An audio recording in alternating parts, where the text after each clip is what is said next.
Assalamualaikum warahmatullahi wabarakatuh. Perkenalkan, nama saya Tasya Ramawati dengan NIM 12040121293. Baiklah, di sini saya akan berargumen mengenai ilmu dan pengetahuan.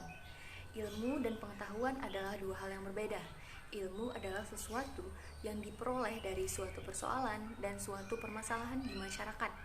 Sifat dari sebuah ilmu ini pasti benar karena datangnya itu dari Allah Subhanahu wa taala, dan orang yang berilmu ini senantiasa akan merubah dirinya sendiri. Dan sedangkan pengetahuan ini sifatnya bisa diterima oleh akal pikiran manusia, dan cara memperolehnya itu juga berdasarkan pencarian pemikiran atau logika, dan sifatnya tidak pasti benar karena orang yang berpengetahuan ini tidak menjamin seseorang itu akan menjadi baik.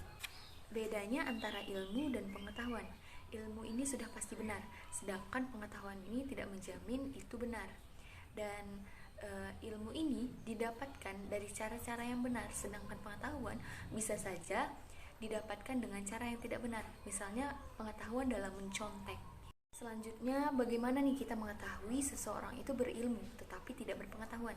Saya contohkan aja ya, misalnya kayak seseorang ini memiliki ilmu tetapi dia tidak memiliki pengetahuan tentang cara menyampaikan ilmu tersebut.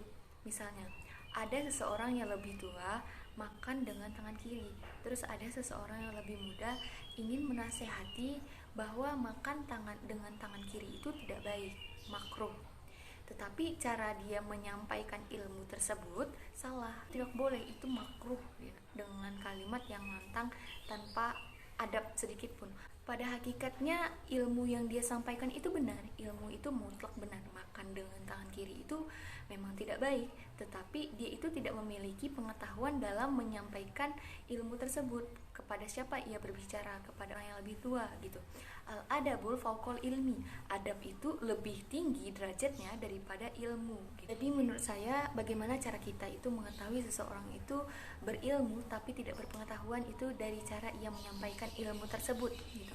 Karena orang yang berilmu ini senantiasa tidak akan menyembunyikan ilmunya, dan dia itu akan selalu menegakkan ilmu tersebut sesuai dengan apa yang ia ketahui. Selanjutnya, mengenai orang yang berpengetahuan tetapi tidak berilmu, kita contohkan aja, misalnya orang ini tahu bahwa janji itu adalah hutang, janji itu harus dibayar baik itu kepada Allah maupun kepada manusia, tetapi dia tidak melaksanakan janji itu. Dia hanya sekedar tahu bahwa janji itu adalah hutang, janji itu harus dibayar. Maka dapat disimpulkan bahwa orang yang berpengetahuan tetapi tidak berilmu ini, dia hanya sekedar tahu tetapi dia tidak melaksanakan apa yang dia tahu itu. Kayak misalnya janji tadi, dia tidak melaksanakan tapi dia tahu bahwa janji itu adalah hutang. Selanjutnya, ciri-ciri orang yang berilmu pengetahuan. Pertama, dia ini akan menjadi sosok yang pemegang janji, baik itu janji kepada Allah maupun janji kepada manusia. Kedua, dia ini tidak pernah mau menyembunyikan ilmunya. Bukan berarti dia ini sombong, tetapi dia hanya sekedar untuk menegakkan sebuah ilmu pengetahuan sesuai apa yang diketahui. Ketiga, dia ini senantiasa tawadu, maksudnya itu dia itu tidak menonjolkan atau membanggakan apa yang dia punya. Dia tidak sombong dan tidak memandang rendah orang lain. Yang keempat, orang ini selalu berpikir bahwa apa yang terlintas dalam pikiran dia itu adalah kehendak Allah Subhanahu wa taala. Orang yang berilmu adalah orang yang berhasil mengambil ibrah atau mengambil hikmah dari apa yang dia jalani. Dan yang kelima, orang yang berilmu ini senantiasa akan berkata sebaik-baiknya.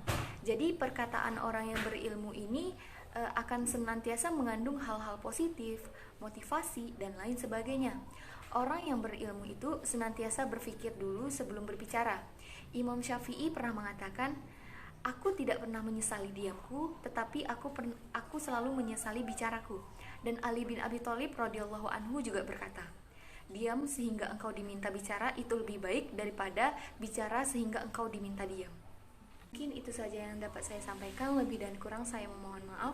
Wabillahi taufiq wal hidayah. Wassalamualaikum warahmatullahi wabarakatuh.